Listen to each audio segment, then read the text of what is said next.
Hello friends, welcome to my YouTube channel. 2025 NEET syllabus யாரெல்லாம் prepare பண்ணுறாங்களோ அவங்களுக்காக motivation தர வகையில் நம்ம இந்த பயாலஜி சிலபஸை ஃபஸ்ட்டு எடுத்து நம்ம வீடியோவை க்ரியேட் பண்ணி போட்டு வருது. அந்த வகையில் இப்போ வந்து பார்த்தீங்கன்னா பயாலஜி நீட் சிலபஸாக ஃபஸ்ட் யூனிட்டில் நம்ம இதெல்லாம் பார்த்துட்டு வந்திருக்கோம் முன்னாடி வீடியோஸில். இந்த வீடியோவில் வந்து பார்த்தீங்கன்னாக்கா மெயின்லி வந்து பார்த்தீங்கன்னா இந்த லீச்சியன்ஸ் வைரஸ் அண்ட் வீரஸ் வந்து பார்க்க போகிறோம். ஓகேங்களா, இது வந்து பார்த்தீங்கன்னாக்கா 11th NCERT புக்கில் பயாலஜியில் செகண்ட் சாப்டரோட லாஸ்ட் பார்ட்னு கூட சொல்லலாம். ஓகே, ஃபஸ்ட் வந்து பார்த்தீங்கன்னா கிங்டம் பிளான்ட்டே, அதுக்கப்புறம் வந்து பார்த்தீங்கன்னா கிங்டம் அனிமலை போட்டு நெக்ஸ்ட் வந்து பார்த்தீங்கன்னா வைரஸ் எல்லாம் கொடுத்துருக்காங்க. வாங்க பார்க்கலாம். கிங்டம் பிளான்ட்டே includes all eukaryotic chlorophyll containing organism commonly called plants. இது வந்து பார்த்தீங்கன்னா இது பிளான்ட் அந்த கிங்டம் கீழே வந்து பார்த்தீங்கன்னா யூக்ரியாட்டிக் குளோரோஃபில் இருக்கிற எல்லா ஆர்கானிசமே வந்து பார்த்தீங்கன்னா பிளான்ட்ஸ்னு சொல்லி கால்ஃபர் சொல்லியிருக்காங்க. ஓகேங்களா, eukaryotic the main keyword. Next வந்து பார்த்தீங்கன்னா a few members are partially heterotrophic such as insectivorous plants or parasites. சில பார்ட்ஸ் வந்து பார்த்தீங்கன்னா பார்ஷியலி வந்து பார்த்தீங்கன்னா கொஞ்சம் வந்து பார்த்தீங்கன்னா heterotrophic such as வந்து பார்த்தீங்கன்னா insectivorous plants or parasites சொல்லிட்டு. ஓகேங்களா, bladderwort and Venus flytrap are examples of insectivorous plants, and Coscuta is a parasite. Okay. அதாவது வந்து பார்த்தீங்கன்னா இன்சிட்டோவைரஸ் மீன்ஸ் ஒன்றும் கிடையாது, பூச்சுனி தாவரம்னு சொல்லி கேள்விப்பட்டிருக்கீங்களா? அதான். So Cuscuta is the parasite, ஒட்டுணியாக வாழுதுன்னு சொல்லியிருக்காங்க. இது ரெண்டுமே வந்து பார்த்தீங்கன்னா ஹெட்ரோட்ராபிக் அந்த கேட்டகரியில் வருதுன்னு சொல்லியிருக்காங்க. The plant cells have an eukaryotic structure with prominent chloroplast and cell wall mainly made up of cellulose. Okay. Plant cell வந்து பார்த்தீங்கன்னா eukaryotic structure உடையது with chloroplast and ஓகேங்களா செல் வால் மெயின்லி மேட் ஆஃப் செல்லுலாஸ். செல்லுல் வால் வந்து பார்த்தீங்கன்னா செல் சுவர் வந்து செல்லுலாஸால் வந்து பார்த்தீங்கன்னாக்கா உற்பத்தி ஆகிருக்கு. ஓகேங்களா, you will study the eukaryotic sell structure in detail in chapter 8. இது வந்து இதை பற்றி ஃபுல் டீட்டெயில் வந்து பார்த்தீங்கன்னா சாப்டர் 8 படிக்கலாம். ஓகேங்களா, பிளான்டே இன்க்ளூட்ஸ் ஆல்கே, பைரோஃபைட்ஸ், பெட்ரிடோஃபைட்ஸ், ஜிம்னோஸ்பர்ம்ஸ் அண்ட் ஆஞ்சியோஸ்பர்ம்ஸ். இது வந்து பார்த்தீங்கன்னா பிளான்ட்டு கீழே வந்து பார்த்தீங்கன்னா நிறைய சப் கேட்டகரி கொடுத்துருக்காங்க. ஆல்கேயும் அது கீழே தான் வருது, பைரோஃபைட்ஸும் அது கீழே தான் வருது, பெட்ரிடோஃபைட்ஸும் அது கீழே தான் வருது, ஜிம்னோஸ்பர்ம்ஸ் அண்ட் ஆஞ்சியோஸ்பர்ம்ஸ் இது எல்லாமே வந்து பார்த்தீங்கன்னா பிளான்ட்டே அந்த கிங்டம் கீழே வருது. ஓகேங்களா, life cycle of plants has 2 distinct phases. அதாவது வந்து பார்த்தீங்கன்னா பிளான்ட்டோட வாழ்க்கை இது வந்து பார்த்தீங்கன்னா 2 வகையாக பிரிஞ்சிருக்குன்னு சொல்லியிருக்காங்க life cycle. Okay, one the diploid sporophytic and the hoploid gametophytic. ஓகேங்களா, இது வந்து பார்த்தீங்கன்னாக்கா 2 டைப்னு சொன்னாங்க இல்லையா, டிஸ்டிங்க் ஸ்பேசஸ். ஃபஸ்ட்டு வந்து பார்த்தீங்கன்னா diploid sporophytic and the haploid gametophytic. ஓகேங்களா, that alternative with each other. இது வந்து பார்த்தீங்கன்னா ஈச் அதர் ரெண்டுத்துக்கும் வந்து பார்த்தீங்கன்னா ஆப்போசிட். ஓகேங்களா, the lengths of the haploid and diploid phases and where these are free living and dependent on others vary among different groups in plants. இது வந்து பார்த்தீங்கன்னா the lengths means like of in the phases haploid and diploid phases வந்து பார்த்தீங்கன்னா are free living or depend on others. இது வந்து பார்த்தீங்கன்னா மற்ற இதுவும் கூட டிபெண்ட் பண்ணியிருக்கு, இல்லை வந்து பார்த்தீங்கன்னா தனித்திருக்குன்னு சொல்லி கொடுத்துருக்காங்க. Vary among different groups in plants. இது வந்து பார்த்தீங்கன்னா ஒவ்வொரு குரூப் ஆஃப் பிளான்ட்ஸுக்குமே இது வந்து வேரி பண்ணணும்னு சொல்லியிருக்காங்க. This phenomena is called alternation of generation. Okay, alternation of generation. You will study but the details of this kingdom in chapter 3. இதை பற்றி ஃபுல் டீட்டெயிலாக வந்து பார்த்தீங்கன்னா நம்ம நெக்ஸ்ட் சாப்டரில் பார்க்கலாம், சாப்டர் 3. ஓகேங்களா, நெக்ஸ்ட் வந்து பார்த்தீங்கன்னா kingdom அனிமலே. The kingdom is characterized by heterotrophic eukaryotic organisms that are multicellular and the cells lack cell walls. Okay, இதில் வந்து பார்த்தீங்கன்னா அனிமல் அந்த கேட்டகரியில் நம்மளுக்கு யூக்ரியாட்டிக் ஆர்கானிசம் அது உடையதாக வருது, ஹெட்ரோட்ராபிக். ஆனால் வந்து இதில் செல் சோர்ஸ் வந்து கிடையாது. ஓகேங்களா, they directly or indirectly depend on the plants for food.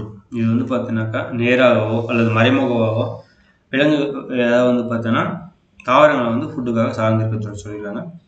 They digest their food in an internal cavity and store food resources as glycogen or fat. இப்போ வந்து பார்த்தீங்கன்னா நம்மளுக்கு உள்ளுக்குள்ளார நம்ம ஃபுட்டை வந்து டைஜஸ்ட் பண்ணி நம்ம அதை வந்து பார்த்தீங்கன்னா ஒரு உள்ளார வந்து சேவ் பண்ணி வைக்கிறோம். ஓகேங்களா? அது எதுக்குன்னு வந்து பார்த்தீங்கன்னாக்கா எனர்ஜி வந்து யூஸ் பண்ணி நம்ம மற்ற activities பண்ணுறதுக்கோசம். Their mode of nutrition is hologosic by ingestion of food. They follow a definite growth pattern and grow into adults that have a definite shape and size. Higher forms show elaborate sensory and neuromotor mechanism. Most of them are capable of locomotion. The sexual reproduction is by coupulation of male and female followed by the embryological development. Silent features of various phyla are described in chapter 4. Next வந்து பார்த்தீங்கன்னாக்கா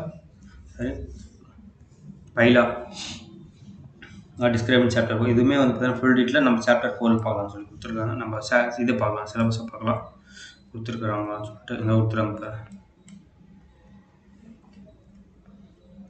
சரிங்க. Plant animals. Okay, next சாப்டரில் நம்ம cover பண்ணலாம். ஓகேங்களா? Viruses, viroids, prions and lichens. In the 5 kingdom classification of Whitaker, there is no mention of lichens and some mesocellular organisms like viruses, viroids and prions. These are briefly introduced here. அதாவது வந்து பார்த்தீங்கன்னா விட்டாக்கர் classification இதை பற்றி எதுவும் கொடுக்கல. But இருந்தாலும் வந்து பார்த்தீங்கன்னா நம்ம ஒரு ஷார்ட் ஃபார்மாக வந்து பார்த்தீங்கன்னா ப்ரீஃபாக இங்கே பார்க்கலாம் சொல்லி கொடுத்துருக்காங்க. All of us who have suffered the ill effects of common cold or flu know what effects viruses can have on us. Even if we do not associate with our condition, viruses did not find a place in classification since they are not considered truly living. Okay, இது வந்து பார்த்தீங்கன்னா அந்த 5 கிங்டமில் வந்து consider பண்ணலாம். ஏன்னா வந்து இது truly லிவிங்காக அந்த கேட்டகரியில் வரலான்னு சொல்லியிருக்காங்க. சப்போஸ் நம்மளுக்கு வந்து பார்த்தீங்கன்னா உடம்பு சரியில்லைனா நம்ம வந்து எந்த வகையான வைரஸில் தாக்கப்பட்டுன்னு சொல்லி நம்மளுக்கு தெரியும். அதை பற்றி சொல்லியிருக்காங்க. If we understand living as those organisms that have a cell structure, the viruses are non-cellular organisms that are characterized by having inert crystalline structure outside the living cell. Once they இது வந்து பார்த்தீங்கன்னாக்கா மெயினாக வந்து நான் cellular organism தான். அதனால் வந்து இது கிளாசிஃபிகேஷன் கேட்டகரியில் வரல. கிறிஸ்டலின் ஸ்ட்ரக்சர் வந்து பார்த்தீங்கன்னா outside the living cell வந்து இருக்குது. Once they infect a cell, they take over the machinery of the host cell to replicate themselves, killing the host. Would you call viruses living or non-living? Virus means வீனம். நம்ம வந்து பார்த்தீங்கன்னா தமிழில் படிக்கும்போது பார்த்தோம். Virus வந்து பார்த்தீங்கன்னா நஞ்சு அப்படின்னு சொல்லிட்டு. ஓகேங்களா? அதை தான் இங்கே கொடுத்துருக்காங்க. Virus means venom or poisonous fluid.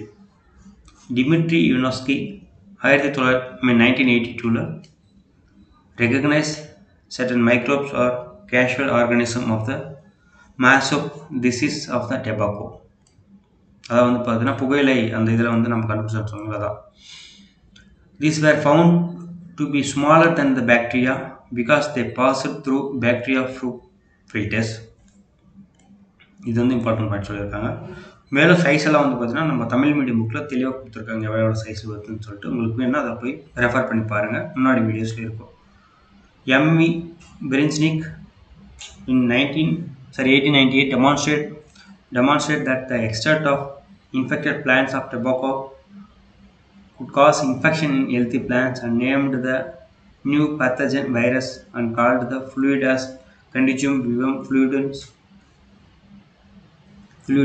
இதுவுமே நம்ம பார்த்தோம். அதாவது வந்து பார்த்தீங்கன்னா புகையிலை பாதிக்கப்பட்ட அந்த இலையில இருந்து மற்ற இதுவுமே வந்து பார்த்தீங்கன்னா பாதிப்படையும் சொல்லியிருக்காங்க. ஓகேங்களா? அதுக்கு பேர் வச்சுக்கிறாரு வந்து பார்த்தீங்கன்னாக்கா வைரஸ். இதுக்காக இவருக்கு வந்து பார்த்தீங்கன்னா நோபல் பரிசு கிடைச்சிருக்குமே நம்ம வந்து பார்த்தீங்கன்னா படிச்சிருக்கோம்.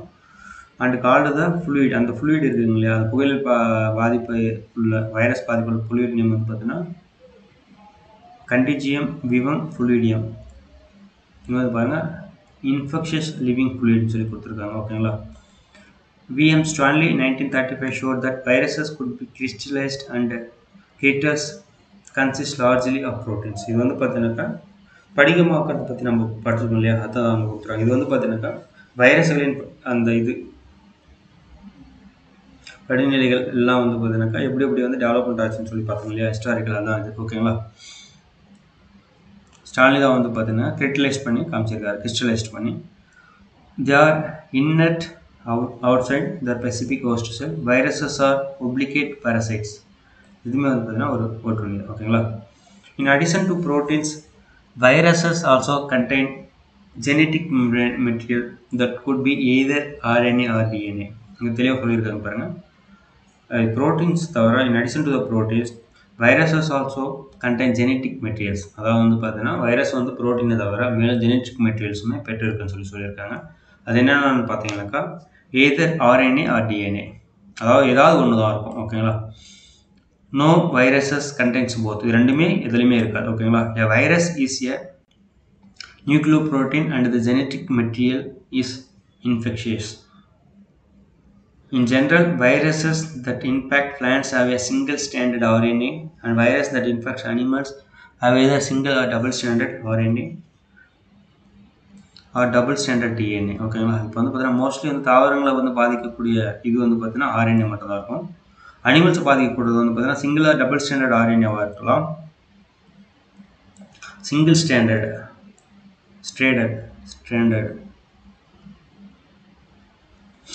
இது வந்து பார்த்தீங்கன்னா single or double standard RNA and double standard டிஎன்ஏவாக இருக்கலாம். ஓகேங்களா. Bacterial viruses are bacteriophages. Viruses that infect the bacteria are usually double stranded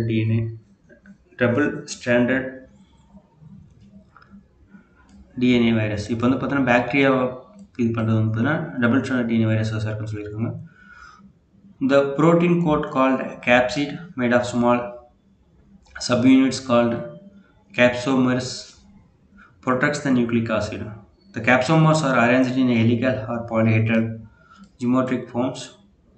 அதாவது வந்து பார்த்தீங்கன்னா எந்த ஷேப்பில் இருக்குன்னு சொல்லி போட்டிருக்காங்க. ஹெலிக்கல் ஷேப்பில் எல்லாம் வந்து பார்த்தீங்கன்னாக்கா பாலிஹெட்ரல் ஜியோமெட்ரிக் ஃபார்ம்ஸில் வந்து பார்த்தீங்கன்னா அரேஞ்ச் ஆகிருக்குன்னு சொல்லியிருக்காங்க.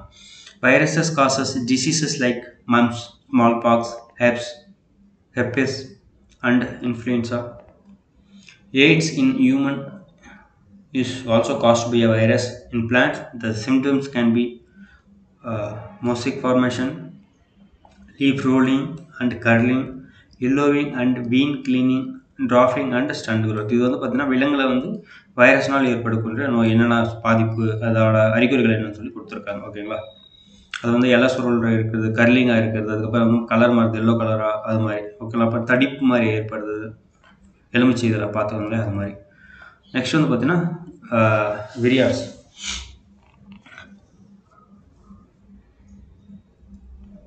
Vireos or viroids.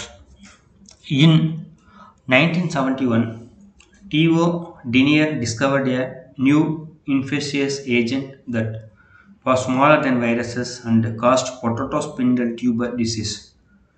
It was found to be free RNA. It lacked the protein coat that is found in viruses, hence the name viroid. The RNA of the viroid was a low molecular weight. இது வந்து பார்த்தீங்கன்னா 1971 தான் கண்டுபிடிச்சிருக்காங்க.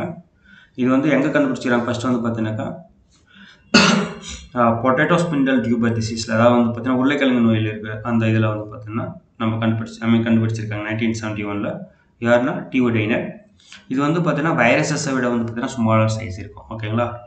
It was found to be free RNA லெவலில் இருக்கும். It லேக்டு the protein code வந்து பார்த்தீங்கன்னா இதில் இருந்திருக்காது. இது வந்து பார்த்தீங்கன்னா hence the name was viroid. The RNA of the viroid was lower molecular weight. RNA வந்து பார்த்தீங்கன்னாக்கா அந்த RNA வந்து மாலிகுலர் வெயிட் ஆஃப் RNA வந்து பார்த்தீங்கன்னா ரொம்ப கம்மியாக இருக்குன்னு சொல்லியிருக்காங்க. ஓகேங்களா. நெக்ஸ்ட் வந்து பார்த்தீங்கன்னா prions. In modern medicine, certain infectious neurological diseases were found to be transmitted by an agent consisting of abnormally floated protein. இதுவுமே வந்து பார்த்தீங்கன்னா ப்ரோட்டீன் இருக்குன்னு சொல்லி கொடுத்துருக்காங்க. The agent was smaller in sizes to viruses.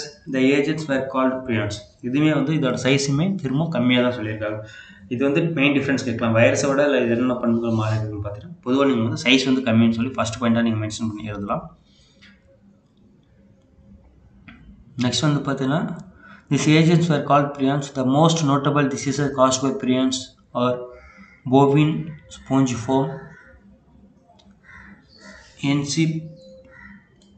encephalopathy BSE, commonly called a mad cow disease in cattle, and its analogous variant CR Jacob disease CJD in humans. இது வந்து பார்த்தீங்கன்னாக்கா ஈஸியாக வந்து நோயை வந்து கிரியேட் பண்ண சொல்லியிருக்காங்க. என்னென்ன நோய் வந்து பார்த்தீங்கன்னா இது மெயினாக மென்ஷன் பண்ணியிருக்காங்கன்னா BSE bovine spongiform, encephalopathy, commonly called the mad cow disease. இது வந்து பார்த்தீங்கன்னா mad cow disease வந்து பார்த்தீங்கன்னா கேட்டலில் இதில் வந்து பார்த்தீங்கன்னா விலங்கு கால்நடைகள் ஏற்படுத்துது. இன் வேரியண்ட் இது வந்து பார்த்தீங்கன்னா CR Jacob disease வந்து பார்த்தீங்கன்னா ஹியூமன்ஸ் வந்து பார்த்தீங்கன்னா இது வந்து ஏற்படுத்துது. ஓகேங்களா. நெக்ஸ்ட் வந்து பார்த்தீங்கன்னா lichens. Lichens are symbiotic associations, mutually useful associations between algae and fungi. The algal compound known as phycobiont and the fungal component is mycobiont.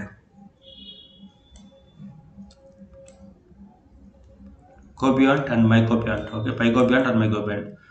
இது வந்து பார்த்தீங்கன்னா ரெண்டுத்துக்கும் வந்து ஒரு பெனிஃபிஷியல் மியூச்சுவல் யூஸ்ஃபுல் தான் இருக்குது. எது எதுன்னு வந்து பார்த்தீங்கன்னாக்கா ஆல்கே அண்ட் ஃபங்கைக்குமே. The algal component is known as phycobiont and fungal component வந்து பார்த்தீங்கன்னாக்கா mycobiont. Okay, which are autotrophic and heterotrophic respectively. இது எக்ஸாம்பிள் வந்து பார்த்தீங்கன்னா ஆட்டோட்ராஃபிக் வந்து பார்த்தீங்கன்னா phycobiont and heterotrophic வந்து பார்த்தீங்கன்னா mycobiont.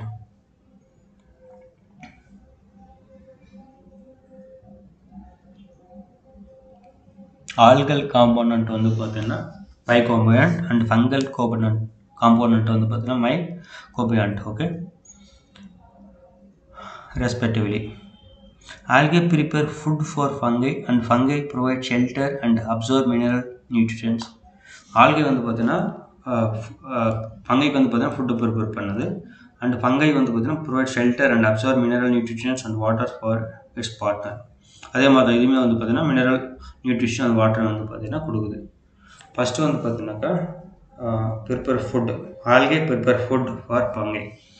Fungi provide shelter and absorb minerals, nutrients and water for its partner. Okay, so close is the association that if we once saw a lichen in nature, one would never imagine that they had two different organisms within them. Lichens are very good population indicators. They do not grow in polluted areas. So இது வந்து பார்த்தீங்கன்னா polluted ஏரியாவில் வந்து view பண்ணாது. Sorry, lichens are very good pollution indicators. They do not grow in the polluted areas. Okay, sorry. Next வந்து பார்த்தீங்கன்னா summary of this chapter வந்து biological classification of plants and animals was first proposed by Aristotle. Okay, யார் வந்து பார்த்தீங்கன்னா first classification பண்ணது Aristotle on the basis of simple morphological characters, based on the அதோட வடிவத்தை வச்சு கேரக்டர்ஸ் பண்ணியிருக்காரு. நெக்ஸ்ட் வந்து பார்த்தீங்கன்னா Linnaeus later classified all living organisms into two kingdoms. அதுக்கப்புறம் வந்து லியூனியர் வந்து பார்த்தீங்கன்னா லூனியஸ் ரெண்டு கிங்டம் வந்து கிளாசிஃபிகேஷன் பண்ணியிருக்காரு. ஒன்று வந்து பார்த்தீங்கன்னா plantae, another one animal. Next வந்து பார்த்தீங்கன்னா Whittaker proposed the elaborative 5 kingdom classification. இதான் வந்து பார்த்தா மெயினாக கன்சிடர் பண்ணியிருக்காங்க. விட்டாக்கர் தான் monera, protista, fungi, plantae, animalia. Okay, the main criteria of the 5 kingdom classification were cell structure, body organization, mode of nutrition and reproduction, and phylogenetic relationship. Next one பார்த்தீங்கன்னா in the 5 kingdom classification bacteria are included in the kingdom Monera. mainly வந்து பார்த்தீங்கன்னா bacteria வந்து king Monera அந்த இதில் வந்து include பண்ணியிருக்காங்க. Next வந்து பார்த்தீங்கன்னா bacteria are cosmopolitan in distribution. These organisms show that most extensive metabolic diversity. Bacteria may be autotrophic or heterotrophic in their mode of nutrition. Kingdom Protista include all single-cell eukaryotic, such as chrysopods, dinoflagellates, euglenoids, slimy molds, and protozoans. Next வந்து பார்த்தீங்கன்னா Protista of defined nucleus and other membrane born.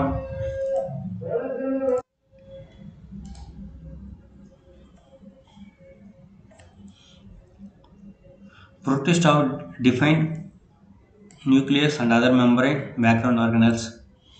They reproduce both sexually and asexually. Members of kingdom fungi show a great diversity in structures and habitat. Most fungi are saprophytic in their mode of nutrition. They show sexual and asexual reproduction.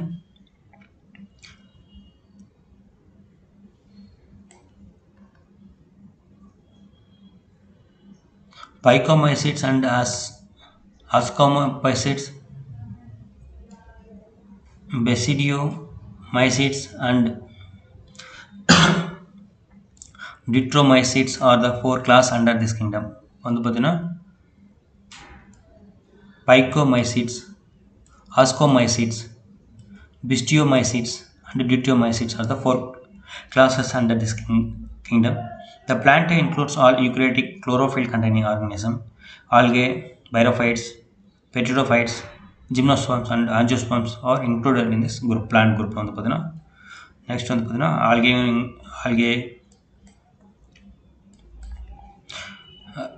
bryophytes, pteridophytes, gymnosperms and angiosperms are included in this group. In life cycle of plants exhibit alteration of generations, gametophytic and sporophytic generations. The heterotrophic eukaryotic multicellular organism lacking a cell sugar are included in the kingdom Animalia. The mode of nutrition of this organism is holozoc. The reproduction mostly by the sexual mode. Some acellular organisms like viruses and viroids as well as the lichens are not included in the five kingdom system of classification. இதோட இந்த chapter முடிஞ்சு. அடுத்த chapter வந்து பார்த்தா நல்ல ஒரு content பார்க்கலாம். என்னோட சேனலை சப்ஸ்கிரைப் பண்ணலாம், மறக்காமல் சப்ஸ்கிரைப் பண்ணுங்கள். உங்களுக்கு எது மாதிரி கண்டென்ட் வேணும்னு சொல்லுங்கள். தேங்க்யூ ஸோ மச் ஃபார் வாட்சிங் திஸ் வீடியோ.